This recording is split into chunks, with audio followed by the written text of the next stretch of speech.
Afghan border, it is a point of honor never to leave a wounded man behind.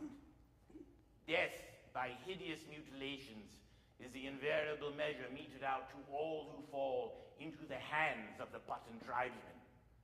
Well, back came the adjutant with another British officer and a Sikh sergeant major. We all began to lay hands on the wounded, began to carry and drag them away down the hill.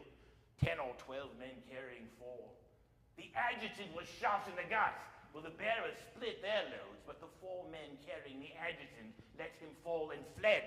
An Afghan rushed upon the fallen man and slashed him 3 or 4 times with his sword. I forgot everything in that moment except for a desire to kill this man.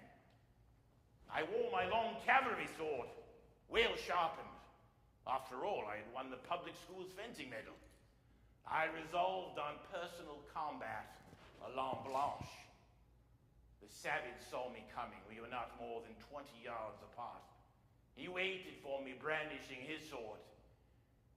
Then I saw that there were others waiting not far behind him.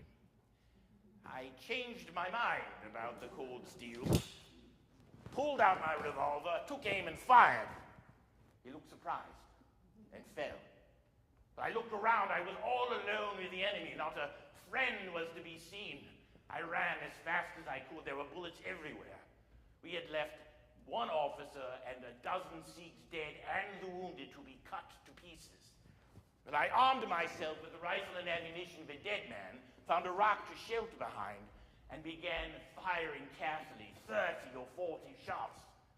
When there was a momentary lull, I ran and caught up with the others. We fetched up at the bottom of the spur, little better than a mob, but still with some of our wounded, which was at least something.